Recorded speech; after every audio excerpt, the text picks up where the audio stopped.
അയ്യപ്പഭക്തർ സഞ്ചരിച്ച ബസ്സും ഓട്ടോയുമാണ് കൂടിയിടിച്ചു. അപ്പോൾ എന്തെങ്കിലും അവിടെ ഇഷ്യൂസ് ഉണ്ടെങ്കിൽ മാറ്റാനുള്ള എന്തൊക്കെ ചെയ്യാൻ പറ്റും? ഈ മരിച്ചതാണ് എൻ്റെ ബന്ധുവാണ്. മഞ്ചേരിയിൽ ശബരിമല തീർത്ഥാടകർ സഞ്ചരിച്ച വാഹനം ഓട്ടോയിൽ ഇടിച്ച് 5 പേർ മരിച്ചു. മരിച്ചവരിൽ ഒരു കുട്ടിയും ഉൾപ്പെടുന്നു. കർണാടകയിൽ നിന്നുള്ള അയ്യപ്പ ഭക്തർ സഞ്ചരിച്ച ബസ്സും ഓട്ടോറിക്ഷയും കൂട്ടിയിടിച്ചാണ് അപകടമുണ്ടായത്. അപകടത്തിൽ ഓട്ടോറിക്ഷയിലുണ്ടായിരുന്ന 4 പേരാണ് ആദ്യം മരിച്ചത്. ഇവർ 4 പേരും സംഭവസ്ഥലത്ത് വെച്ച് തന്നെ മരണപ്പെട്ടു. പിന്നീട് ഒരാൾ കൂടി ആശുപത്രിയിൽ മരണപ്പെട്ടു. ഇതോടെയാണ് മരണം 5 ആയത്. ഓട്ടോ ഡ്രൈവർ അബ്ദുൽ മജീദ്, മുഹ്സിന, തസ്നീമ, 7 വയസ്സുള്ള മോളി, മുഹമ്മദ് ഹസൻ എന്നിവരാണ് മരിച്ചത്. അപകടത്തിൽ പരിക്കേറ്റ 4 പേർ ചികിത്സയിലാണ്. സബീറ, മുഹമ്മദ് നിഷാദ്, അസ്ഹ ഫാത്തിമ, റൈഹാൻ എന്നിവരാണ് പരിക്കേറ്റ് ചികിത്സയിലുള്ളത്. മഞ്ചേരി മെഡിക്കൽ കോളേജിലാണ് ഇവരെ പ്രവേശിപ്പിച്ചിട്ടുള്ളത്.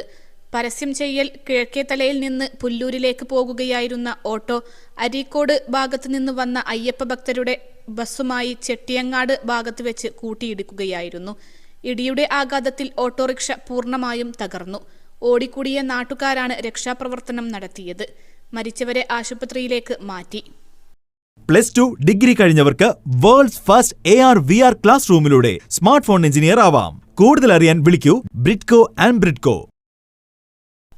അതേസമയം അപകടത്തിന് കാരണം എന്താണെന്ന് വ്യക്തമല്ല. പോലീസ് അന്വേഷണം ആരംഭിച്ചു. മരിച്ചവരുടെ മൃതദേഹം മഞ്ചേരി മെഡിക്കൽ കോളേജ് ആശുപത്രി മോർച്ചറിയിലേക്ക് മാറ്റി. അയ്യപ്പഭക്തർ സഞ്ചരിച്ച ബസ്സും ഓട്ടോയുമാണ് കൂടിയിടിച്ചു.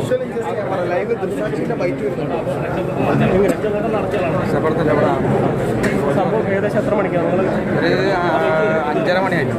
ബസ് അനുഭവത്തിലായിരുന്നു? സമയത്ത് നമ്മളറിയില്ല, കഴിഞ്ഞിട്ടില്ല. ആൾക്കാരെടുത്ത് പോകുന്നപ്പോൾ ഞങ്ങൾ പോകുന്നതാണ്. ഇവിടെ എത്തിയപ്പോൾ തന്നെ ഇതിനു മുമ്പ് തന്നെ ഒരു സ്ത്രീ മരണപ്പെട്ടില്ല. ഈ ഓട്ടോ ഡ്രൈവർക്ക് അതീവ ഗുരുതരാവസ്ഥയാണ് ഇവിടെ എത്തിയിട്ടാണ് മരണപ്പെട്ടത്.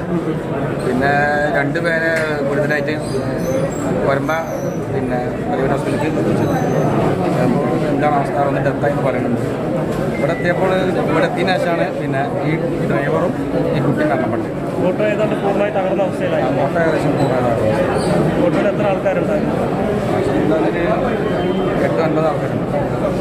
ചെറിയ കുട്ടികളടക്കം, ചെറിയ പിഞ്ചു കുട്ടിയുണ്ട്. പിഞ്ചു കുട്ടി ഇപ്പോൾ 3 കുട്ടികളെ പിന്നെ കോഴിക്കോട് മെഡിക്കൽ കോളേജിലേക്ക് റെഫർ ചെയ്തിട്ടുണ്ട്. പരിക്ക് ഗുരുതരമല്ല, ചെറിയ നിസ്സാര പരിക്കുകളുണ്ട്. ഒക്കെ ഓട്ടോറിക്ഷയിലാണ്. ഓട്ടോയിൽ എത്രത്തോളം ആളുകളുണ്ടായിരുന്നു? ഓട്ടോയിൽ എത്ര ആളുകളുണ്ടായിരുന്നു? ഏകദേശം 8-9 ആൾക്കാരുണ്ട്. അധികവും കുട്ടികളായിരുന്നു? അധികം കുട്ടികളാണ്. മുതിർന്ന ആളുകൾ 3 ആളായിട്ടുണ്ട്. അവർ കിഴക്കേത്തലെന്ന് പിന്നെ പുല്ലൂർ എന്ന സ്ഥലമുണ്ട് മഞ്ചേരി മുനിസിപ്പാലിറ്റി, അവർക്ക് പോവുകയായിരുന്നു. അപ്പോഴാണ് സംഭവം. പാസ് പരിശോധിക്കട്ടെ. ഞങ്ങളിപ്പോൾ ഡിപ്പാർട്ട്മെൻറ്റിലൂടെ ആലോചിച്ചിട്ട് സംയുക്തമായിട്ട് പരിശോധന ഉണ്ട്. അവിടെ എന്തെങ്കിലും ഇഷ്യൂസ് ഉണ്ടാകുമോ?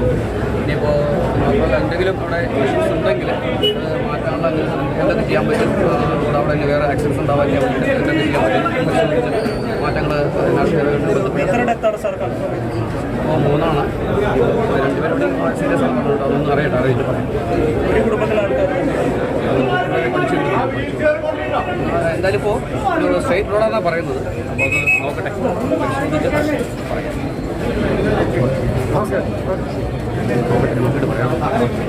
സ്പോട്ടൊക്കെ ഒന്ന് പരിശോധിക്കണം. അതിൽ ഒരു ബന്ധു കൂടിയാണെന്ന് പറഞ്ഞു.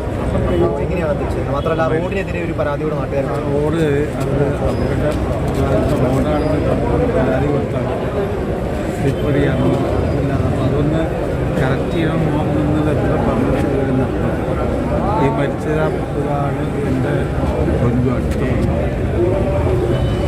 ഉദാഹരണമായ സംഭവമാണ്. സങ്കടം ഒരു മുൻകൂട്ടി നിങ്ങളെ പരാതികൾക്ക് അപ്പുറത്ത് പരിഹരിച്ചെങ്കിൽ ഇതൊന്നും സംഭവിക്കില്ല.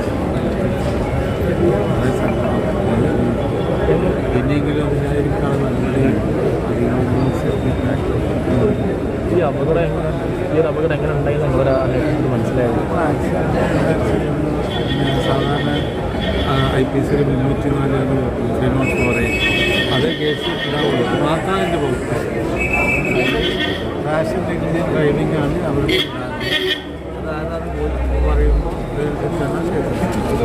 വലിയ വാഹനത്തിൻ്റെ ഡ്രൈവറാണ് ആക്സിഡൻറ്റിന് റാഷൻ നെഗ്ലിജൻറ്റ് നെഗ്ലിജൻ്റ് ഡ്രൈവിംഗ് അവരുതാണ്. അങ്ങനെയാണ് ഈ ഓട്ടോറിക്ഷ കാരണം ഇന്നേ ശിക്ഷ നിയമത്തിന് 304A ഉൾപ്പെടുത്തിലേക്ക് വെച്ചിട്ടുണ്ട്. ഈ ഓട്ടോ ഡ്രൈവറുടെ മകളുടെ നിക്കാഹാണ് നാളെ നേരത്തെയാകും. നാളെ അവർ ആ പെർമിറ്റാണ് അതിന് നിൽക്കാൻ നിശ്ചയിച്ചത്.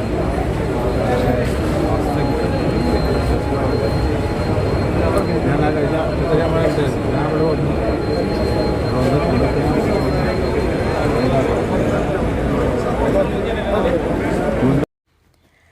മുടങ്ങിപ്പോയി നിങ്ങളുടെ പഠനം പൂർത്തിയാക്കൂ. അംഗീകൃത യൂണിവേഴ്സിറ്റികളിൽ നിന്നും ഓൺലൈനായും ഓഫ്ലൈനായും. Aid education. കോൾ 9037242243.